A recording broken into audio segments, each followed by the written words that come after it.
did see Jimmy Henchman, cuz, not knowing he was Jimmy Henchman, cuz.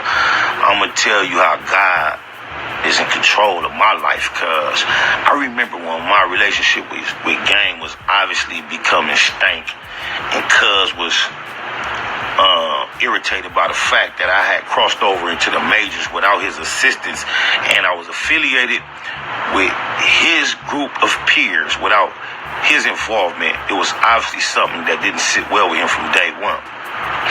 And it got to the point where I would be hearing about Game having video shoots the day of, and I wasn't hearing about it from Game. So me and Crash and maybe Puto, 2 or 3 deep, Crash would be there for the purposes of holding the camera most of the time, but that was the homie. But we would go up to the video shoots just to pop up and make our presence known. And it was always an awkward, intense kind of energy around when we got there, just to let niggas know, like, yeah, you ain't called, but we here. Him, G-Ride, Big Face 100. Them is them days when it was still a unit before a breakup. I remember coming up in the trailer, walking around, niggas really ain't got much to say but what up, because they wasn't expecting us, and it's awkward because we here, and we really here just to show niggas like, yeah, we here, even though I didn't get the call, even though I talked to you last night, nigga, and you ain't say nothing. It was the energy, and you know, it'll be smiles and daps. Used to be a nigga in a trailer, this black motherfucker with some slacks on and a button-up dress shirt, looking like nothing, who used to get the energy worse than everybody in there, because he looked like a nerd. I had no idea who he was, and I used to just go in there, make my presence felt, and leave. You know, that's pushing the line, not threatening nobody or none of that. Dead homies, cuz. A few years later, I'm going through magazines, and look, and I've been hearing Jimmy Henchman name. I knew he was affiliated with Game Situation, the Tupac shit. And I started looking, and I think it was a Don D or something. I'm like, cuz, that's the nigga that used to be in the trailer with that scar on his face with the little pants pulled, the slacks pulled up with his belt on shirt. Cuz I had no idea I was in the presence of such a cold nigga, cuz.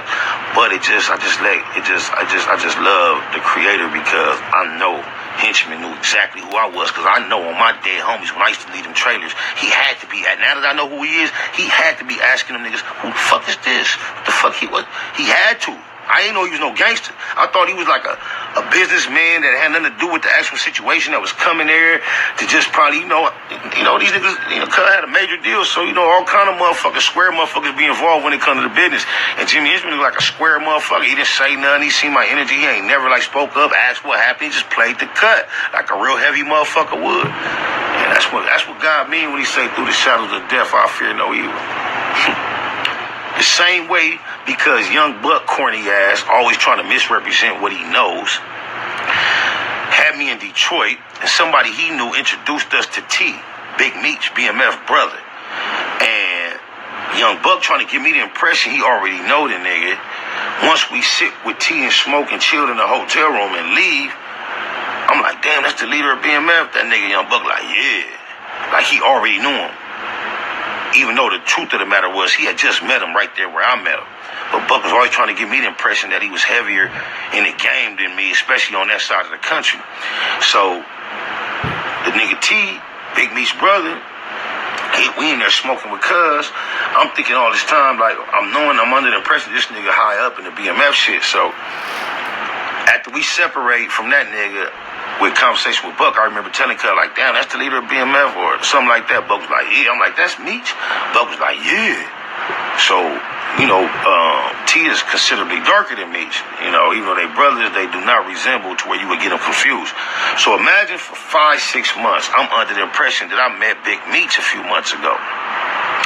Bam, bam, bam, bam. So, mind you, when I first started hearing about BMF popping and hearing their artist name was Blue Da Vinci, I used to always be curious, cuz, is that the homie? Cuz Blue Da Vinci name wasn't always Blue Da Vinci. He was just Blue from 190, or from the group The Lower Class, signed to the homie Wino. Him and Spade was in the group. They was both the homies from 190. It's called The Lower Class.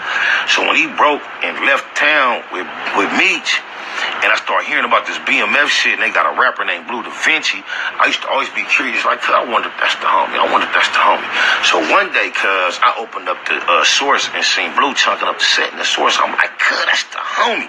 So when I got to moving around with G-Unit, I always was anticipating the moment to bump into the homie or, woo. And I remember being in Miami and him having a titled Heaven on Earth, cuz. It was the flyest shit I ever seen, cuz. Anyway, that's when I made I reunited with Blue. I ended up on the stage. Tattoo Danny was there. Mobbing Tattoos. What up, Tattoo Danny? And my nigga Slim.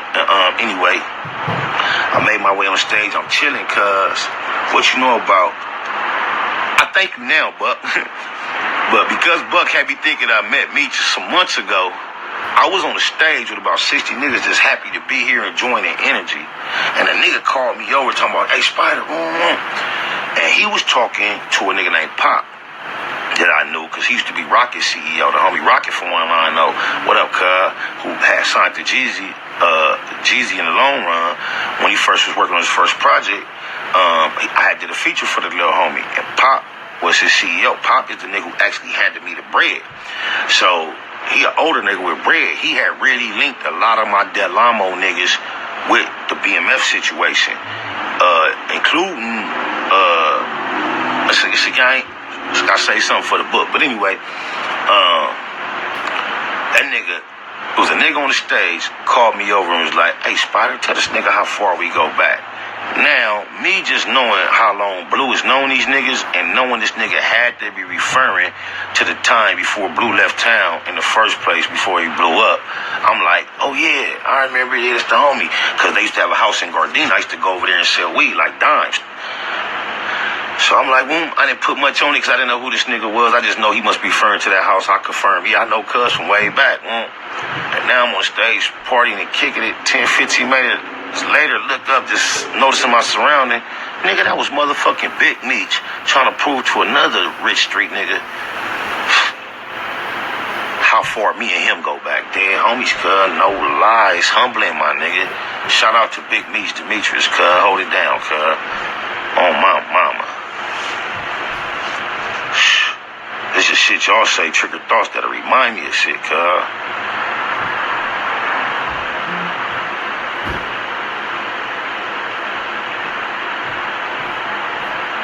Good looking, my name.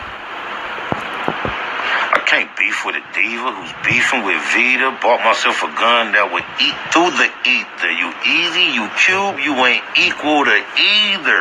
I'm glad you got that misquoted. So much of my shit be misquoted, and y'all be loving it already and don't even know how much doper it is when you really catch the detail.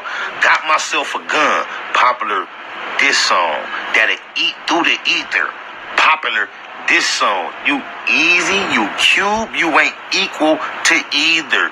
Eat through the ether, equal to either. Cuz rhyming is easy. I fuck with these consonants and these syllables, cuz. Tell these niggas to catch up.